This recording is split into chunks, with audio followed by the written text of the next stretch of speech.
Segundo Coríntios 12, 9 diz o seguinte: então ele me disse, a minha graça te basta. Posso ouvir um amém? Porque o poder se aperfeiçoa na fraqueza. De boa vontade, pois, mais me gloriarei nas fraquezas, para que sobre mim repouse o poder de Cristo. Diga o poder de Cristo. Aqui, apóstolo Paulo recebe uma nova revelação. Apóstolo Paulo aqui recebe da parte de Deus uma das preciosidades da vida cristã, daquilo que é a comunhão com Deus. E nós então vamos buscar no Senhor nessa noite o que isso pode interferir na nossa vida hoje e durante toda a nossa vida cristã. E o tema da palavra de hoje, baseado nesse texto, eu coloquei como o poder. Diga comigo assim, o poder. Amém? Então nós vamos falar sobre o poder.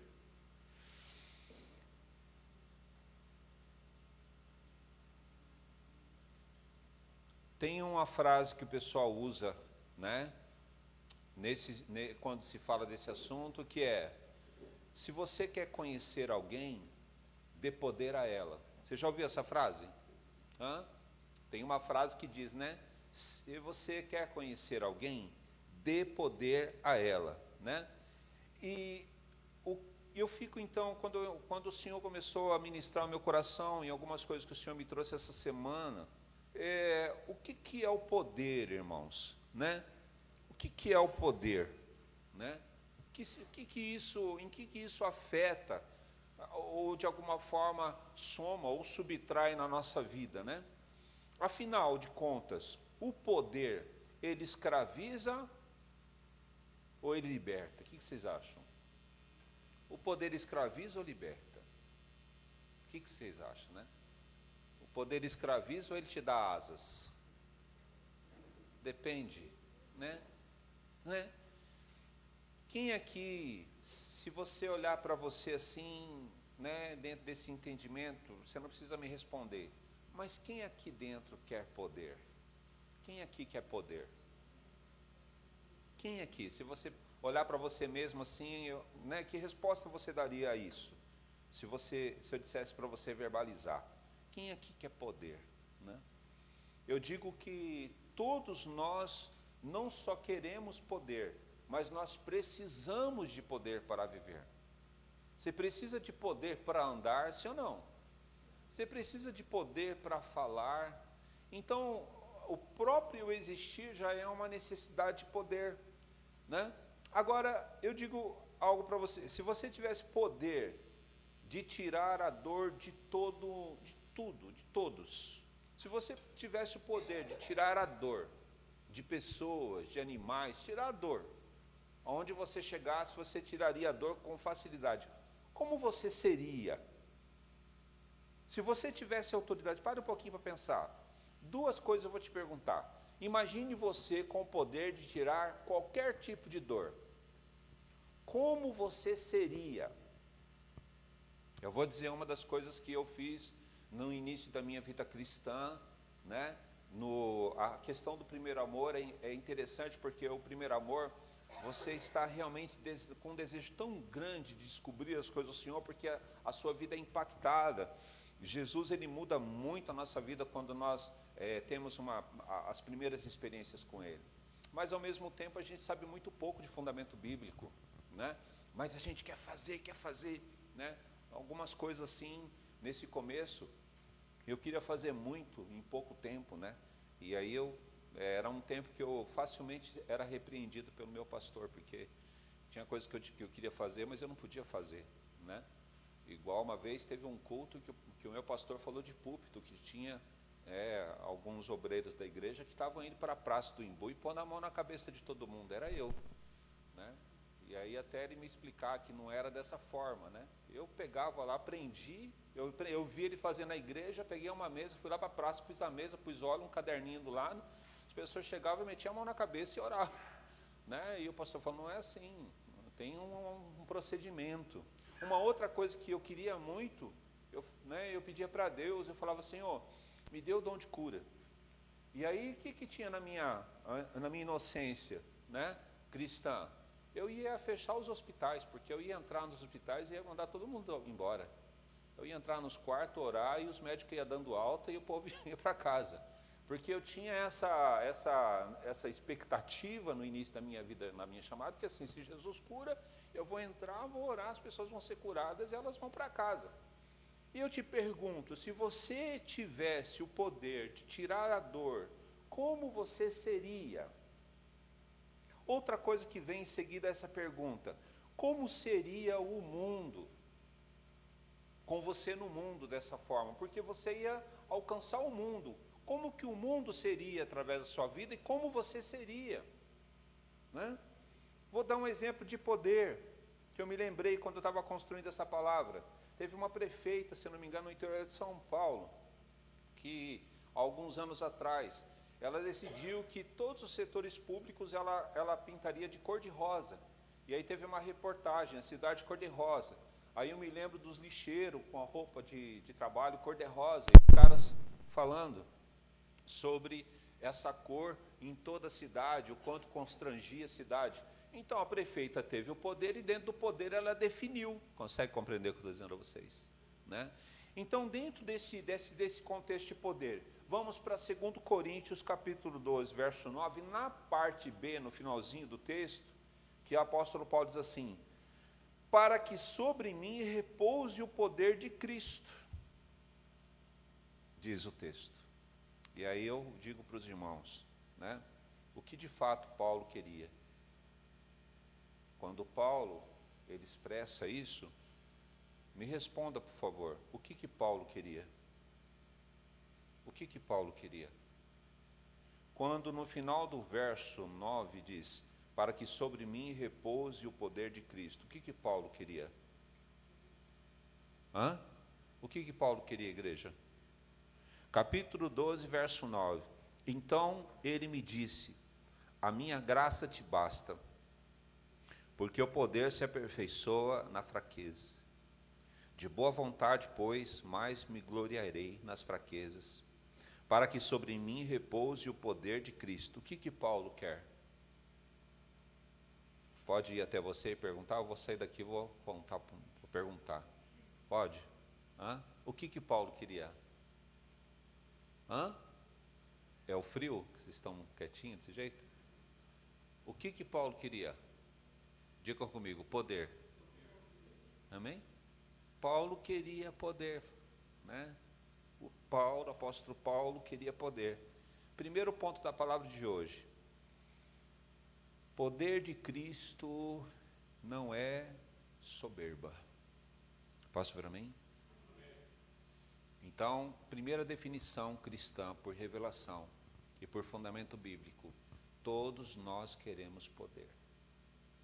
Glória a Deus por isso. Então, se há no teu coração um desejo por poder, você não está errado. Você precisa de poder para você exercer a sua vida cristã. O apóstolo Paulo nos ensina que, através do poder de Cristo, ele foi o que foi. Primeiro ponto, poder de Cristo não é soberba. Soberbo é aquele que ele quer ser maior do que o outro. De repente até é. Mas o fato dele ser ou desejar ser, ele não consegue ver de outra forma. Ele precisa ser mais que o outro. Ele usa o poder para tirar o poder do outro. Consegue entender o que eu estou dizendo? Entenda. Jesus Cristo tem poder para te dar poder. Glória a Deus por isso. O soberbo, ele tem poder para tirar o poder do outro. Escute. Toda conta está na mão de Deus. Sim ou não? Sim ou não? Toda conta está na mão de Deus. E tem uma frase também que o pessoal usa muito aí fora, né? A sua conta vai? A sua conta vai chegar. E chega. E chega. O bom é saber que toda conta está na mão de Deus. Graças a Deus. Então, dentro dessa compreensão que toda a conta está na mão de Deus, então se nós fizermos, né, de forma correta, o saldo vai ser positivo. Glória a Deus por isso, né? Então, dentro do texto, quando o apóstolo Paulo fala do espinho, vamos ler o texto, o verso 7. Verso 7 diz assim: e para que não me ensoberbesse com a grandeza das revelações, foi-me posto um espinho na carne, diga espinho na carne, e um mensageiro de Satanás para me esbofetear, pensa num negócio desse, a fim de que não me exalte. Por causa disto, 3 vezes pedi ao Senhor que afastasse de mim. Então ele me disse: a minha graça te basta, porque o poder se aperfeiçoa na fraqueza. De boa vontade, pois, mais me gloriarei nas fraquezas, para que sobre mim repouse o poder de Cristo. Né? Então, o que é o espinho na carne? E aí eu quero trazer para vocês o espinho na carne, aquilo que Deus tem ministrado no meu coração com relação à construção da palavra de hoje, como revelação para a edificação da sua vida cristã. Ei, você está me ouvindo? Sim ou não? Então escute o que eu vou te dizer agora, preste atenção. O que é o espinho na carne? O espinho na carne é uma oportunidade de ter poder. O que eu disse para você? Olha que coisa doida. Porque se eu olho o texto, eu vejo Paulo lutando contra um demônio, que ele descreve que ele está sendo esbofeteado. Esse esbofeteado que nos leva à compreensão de levar um tapa no rosto. Então Paulo leva tapas no rosto, ele está descrevendo o que ele está sentindo, ele leva tapas no rosto, e aí ele vai até Jesus e fala assim: ó, eu não quero ficar apanhando no rosto. E o Senhor, ele não diz assim, então você vai parar de apanhar. O que o Senhor diz para ele assim: olha, a minha graça te basta. O que o Senhor diz para ele assim: você vai continuar apanhando no rosto. E quando Jesus diz para ele: você vai continuar apanhando no rosto, e Jesus explica o porquê ele vai continuar apanhando no rosto, Paulo então tem uma definição. Então, a partir de hoje, eu vou me alegrar cada vez que eu levar um tapa no rosto. É uma mentalidade muito diferente da nossa. É uma compreensão muito diferente da nossa. Mas essa compreensão, Paulo tem por revelação, porque dentro dessa compreensão ele entende que vai repousar sobre a vida dele o poder de Deus, porque o que ele quer é poder. Ele não está apanhando de graça, mas pela graça ele recebe o poder de Deus, pastor, amém? Então ele tá desejando algo, ele quer algo, e ele entende então que ele vai precisar levar tapa no rosto, para poder ter esse algo, e ele paga o preço por isso. Então o que nós compreendemos até esse momento, então, que esse esbofetear é uma oportunidade. Aí eu inverto, ou coloco de uma forma diferente para você. Preste atenção. Quem aqui deseja ter poder de Cristo na sua vida? Então você precisa observar as oportunidades. O espinho na carne para o apóstolo Paulo é uma oportunidade. Quais são as suas oportunidades, irmãos? Onde estão as suas oportunidades? O que o Espírito Santo está ministrando na tua mente nesse momento? O que Deus está ministrando no teu coração nesse momento? Eu quero orar pela sua vida. Pai, em nome de Jesus Cristo, ó Deus, que entendemos, compreendemos que o diabo, ele inverte os valores. Mas nós não queremos viver de valores invertidos. Nós queremos viver do poder do Senhor nas nossas vidas. O que eu peço nesse momento, Pai, que o Senhor venha nos revelar momentos de oportunidade. Eu quero declarar oportunidades na vida dos teus filhos, e que essas oportunidades tragam sobre ele o seu poder, que o seu poder venha sobre a vida deles, venha sobre a vida de cada um, ó Pai, e que eles sejam, meu Senhor, revestidos de poder, revestidos de autoridade, meu Deus, para que as orações sejam ouvidas e respondidas pelo Senhor, e que eles sejam por Ti instrumentos, meu Senhor Deus, em nome de Jesus Cristo. Então entregue a eles o céu, entregues a eles o Teu poder, meu Pai, e revele-os as oportunidades de crescimento, meu Senhor Deus, de fundamento cristão, em o nome de Jesus Cristo, traga sobre cada um deles, meu Senhor, meu Pai, aquilo que de fato é verdade, que nos liberta, em o nome de Jesus Cristo. Diga: eu creio e recebo, em nome de Jesus. Amém? Segundo ponto, o poder de Cristo, então, são oportunidades, porque são várias oportunidades. Então a gente entra no segundo ponto. Dentro da crença judaica, vamos aprender um pouco da mentalidade do judeu, dentro da mente do judeu. Preste atenção no que eu vou dizer. O pobre dá ao rico a oportunidade de fazer justiça divina. Olha como é a mentalidade do judeu. Para o judeu, preste atenção no que eu vou dizer. Para o judeu, o pobre dá a ele a oportunidade dele fazer justiça divina, através da doação, através da oferta. Então, dentro do pensamento judaico, quando ele tem um pobre perto dele, não é quando ele doa algo ao pobre, quando ele oferta algo ao pobre, preste atenção, não é o pobre que precisa receber a doação, é ele que precisa doar. Então ele não é maior, ele não é em nenhum momento maior do que o pobre, porque o pobre não tem suficiência financeira, e ele tem independência financeira, não. Ele, com a independência financeira dele, ele precisa do pobre para poder fazer justiça divina. Então o pobre dá a ele a oportunidade. Vocês estão entendendo o que eu estou dizendo? Então, quem que precisa mais? O pobre precisa do dinheiro ou o rico que precisa ofertar? É o rico que precisa ofertar. Porque poder é oportunidade. Diga: poder é oportunidade. Consegue compreender?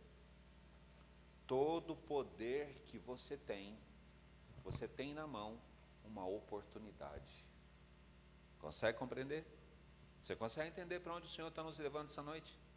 Você consegue compreender o que Deus está fazendo com você? Todo poder que você tem uma oportunidade. Olha que coisa linda. Porque o Senhor nos dá, dentro do livre-arbítrio, a escolha de fazer ou não fazer. Um frio desse, uma garoa dessa, aí você pergunta para o outro: vamos para a igreja? Você está doido? Vou sair nesse frio para ir para a igreja? Eu não. É natural. Por que é natural? Porque está frio e está garoando, e está frio mesmo, não é um friozinho, está frio.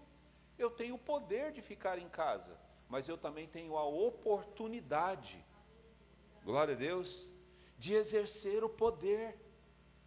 E eu preciso entender que quando eu tenho poder, eu tenho oportunidades, eu preciso usar essas oportunidades.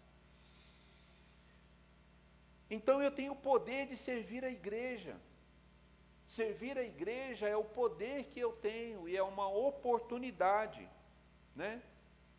Por exemplo, a igreja hoje precisa de pessoas para receber os irmãos, igual está a pastora Janaína lá como introdutora hoje. Nós precisamos de pessoas que fiquem ali. Então todos da igreja têm o poder de falar: não, eu quero entrar nessa escala, né? Aí você vai ficar lá em pé, no frio, recebendo as pessoas, enquanto o pessoal entra, senta, você fica lá em pé, né? Aí você fala: mas que poder é esse? Poder de ficar em pé aqui na porta e todo mundo sentado aí dentro, aquecido, né? E eu recebendo o frio? Exatamente, porque o poder é oportunidade, e você então tem que aprender a usar as oportunidades, segundo o fundamento que trazemos através do apóstolo Paulo, que cada vez que ele é esbofeteado, então ele se alegra, porque ele está exercendo a oportunidade de poder, né? E eu te pergunto: o que você tem feito com as suas oportunidades? O que você faz com o poder que você tem? Você serve ou você quer ser servido? Todo mundo gosta de um mimo, sim ou não? Todo mundo. Mas o que você faz com o poder que você tem? Você conhece pessoas que, dependendo da situação, ela muda até a forma, até o tom de voz? Não que assim a gente não tenha essa mudança de tonalidade, até de uma forma extinta e natural. Mas tem pessoas que é extremo. Assim, quando ela depende de um favor seu, a tonalidade, a forma de falar, você fala, nossa, que pessoa dócil, né? Mas essa mesma pessoa, quando você depende dessa pessoa, e você vai falar, não vou falar com fulano, fulano é dócil, então eu vou falar com fulano vai me ajudar. Aí muda, transforma, você fala, o quê? É outra pessoa? Porque na hora que precisa, na hora que não tem o poder, ela tem uma expressão, mas agora, na hora que ela tem o poder, ela tem uma outra expressão. Consegue compreender o que eu estou dizendo a você? Agora, se nós olharmos para o nosso Senhor Jesus Cristo, olhe para Jesus Cristo. Jesus Cristo detém todo o poder, sim ou não? Como que Jesus te trata, irmãos? Jesus Cristo com todo o poder, como que Ele trata você? Como que Ele chega até você? Como ele se relaciona com você, tendo todo o poder que tem? Consegue compreender? Eu pergunto para você, o que você faz com o poder que você tem? E aí a nossa parte carnal é complicadíssima, sim ou não? Meu Deus, tem coisas que irritam a gente, não tem? Tem coisas que entristecem, tem coisas que irritam, né? Se eu for assim, tem coisas que me irritam, que eu olho para Deus e falo, meu Deus, como eu sou reprovado na parte que eu fico irritado. Tem momento que eu fico irritado, eu sou reprovado, eu tenho que falar, Deus, me perdoe. Né? Tem algumas vergonhas que são vergonhas tão escancaradas assim, que você não sabe onde você põe o rosto, né? E uma delas que eu já comentei com a igreja, que quando eu me irrito com os motoqueiros no trânsito, né, por causa da forma como a maior parte deles se comportam no trânsito, mas a vergonha que eu passei no dia, que eu estava carregando a carrocinha, e o motoqueiro veio avisar que a corda tinha caído da carrocinha, e ele veio na paralela do carro, assim, buzinando, e quando ele chegou perto de mim, que eu abri o vidro, eu olhando ele pelo retrovisor, eu falei, pronto, já vem um cara me incomodar aqui, o que ele quer? E quando ele encostou do lado do vidro, que eu falei para ele, falei assim, ó, eu estou na minha faixa, estou na velocidade que eu posso andar, o que você quer? Não, senhor, só para avisar que a corda do senhor caiu da carrocinha. Né? Eu falei, meu Deus, o que eu estou fazendo? O que eu estou fazendo? Então, né, o poder de controlar aquilo que você é, dentro da oportunidade que você tem de ser cristão. Né? Então, nós precisamos então entender, todos temos que ter e todos queremos ter o poder. Posso ir para mim? Mas você precisa saber o que você faz com o poder que você tem. Terceiro ponto. Quem são os sacerdotes de hoje? E quem eles representam diante de Deus e diante das pessoas? Uma, que no Novo Testamento o Senhor diz que todos nós somos sacerdotes dele. Né? Somos famílias sacerdotais. Então, em Cristo todos nós somos sacerdotes. Mas aí então eu quero falar um pouquinho sobre o sacerdócio. Né? Entre um dos textos que eu não trouxe aqui, mas quando você vai então vendo o sacerdócio, e aí a tribo de Levi, que Deus então separa para que eles possam exercer esse lado espiritual, religioso, né? Uma das definições que Deus traz para o sacerdote, quando Ele chama o sacerdote para viver o sacerdócio, Ele diz assim, você carregará a iniquidade do povo, e você carregará a sua iniquidade, cumprindo a sua vida espiritual religiosa. Lógico que isso no Antigo Testamento, então nós vemos Cristo, né, que na obra da cruz, mas dentro do Novo Testamento, o sacerdócio é aquele que vive a intercessão sobre a igreja. Então a gente acaba tendo a iniquidade do povo sobre a gente precisa então saber lidar com essa iniquidade, senão a gente acaba sucumbindo diante de tanta batalha, né? Porque existem batalhas espirituais. Então, para você exercer o sacerdócio, você tem que ter um revestimento, uma autoridade, uma unção liberada, porque senão você não suporta permanecer diante das batalhas espirituais. Então, quem são os sacerdotes hoje? Terceiro ponto, são os que servem à igreja, posso falar amém? Como aqueles que querem prestar conta a Cristo de tudo que se faz, porque o sacerdote ele vai prestar conta, né, de tudo. Né? E aí nós temos que entender qual é o cuidado de Deus com os sacerdotes. Aí eu vou passar algumas referências bíblicas, né? A Débora puder me ajudar, a Luana.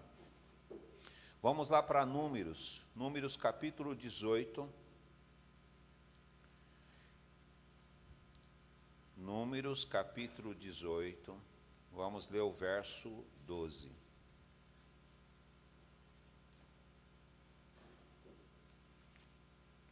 Números 18, verso 12. Nem o pastor Paulo está dando glória a Deus, é o frio, pastor? Não ouvi nenhum glória a Deus.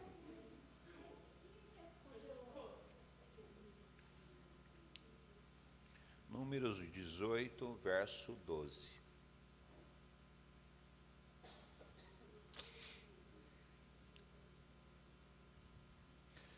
Números 18, verso 12, amém? Vamos lá entender o sacerdócio? Então, uma das referências do sacerdócio diz assim, Deus dizendo, né? Todo o melhor do azeite, do mosto e dos cereais, as suas primícias que derem ao Senhor, dei-as a ti. Se você for ler o texto, você vai ver que são definições que Deus está trazendo. E dentro dessas definições, nesse verso 12, Deus está dizendo assim, olha, vocês vão trazer para mim, né? Quando vocês trouxerem essas ofertas, o melhor do azeite, o melhor do mosto, o melhor dos cereais, o melhor das suas primícias, né, que vocês estão trazendo para mim, eu estou dando isso aos sacerdotes. Qual que é o fundamento bíblico? O Senhor está pegando a primícia que o povo está levando para ele, e ele definiu, essa primícia que vocês estão trazendo para mim, eu estou entregando aos sacerdotes. Então as primícias são dos sacerdotes. Neemias 10, 37, que diz assim, olha,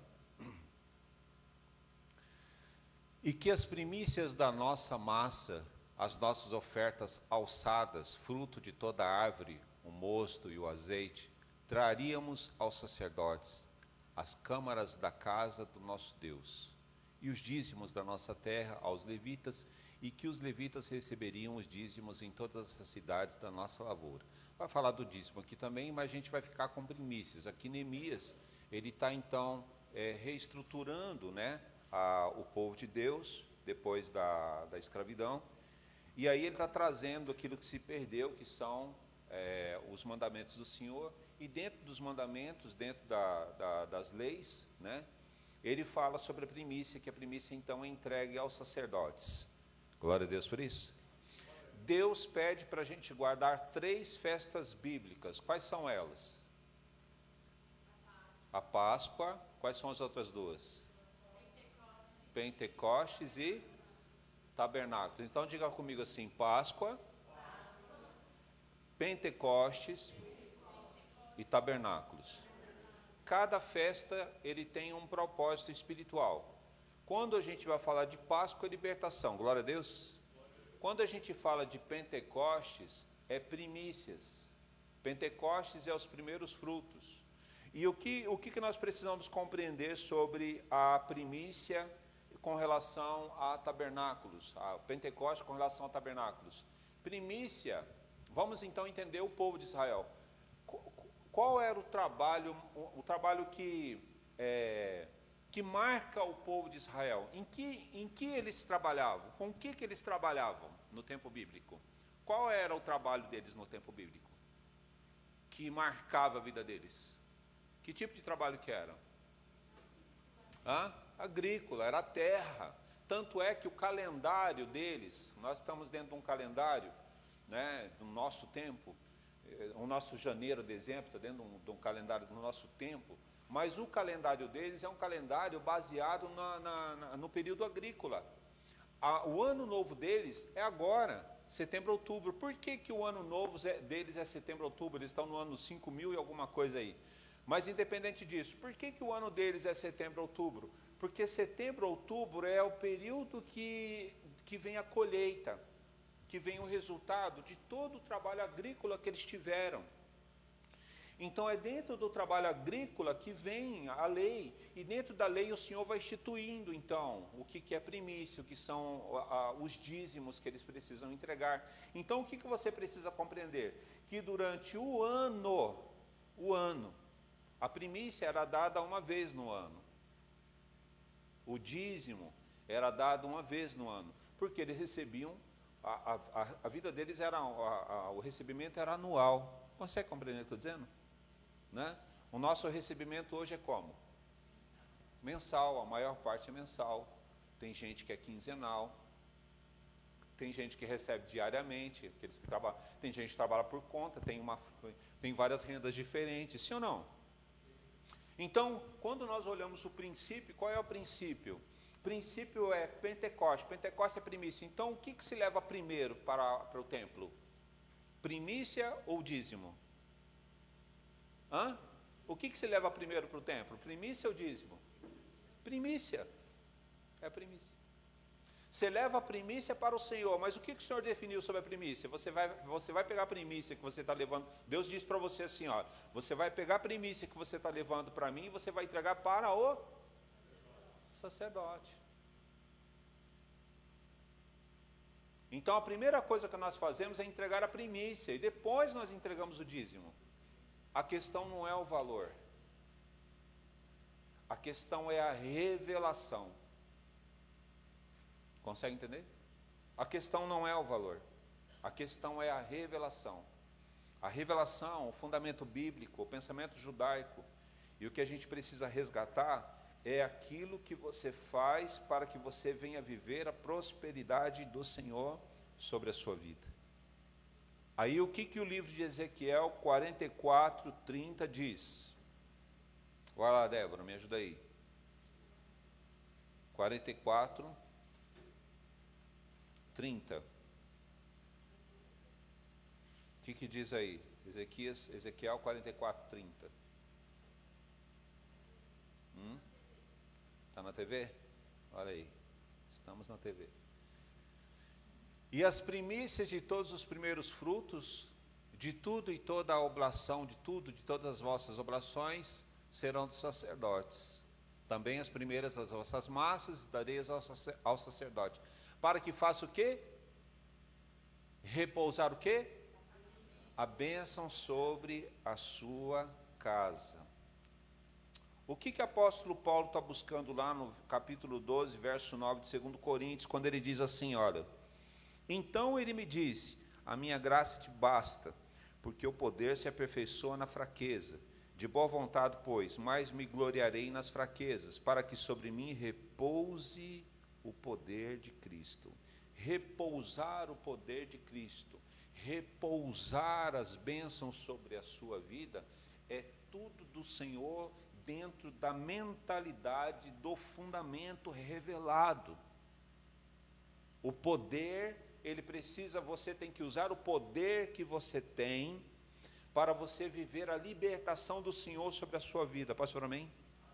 Então você utiliza o poder que você tem para tomar as decisões cristãs, bíblicas.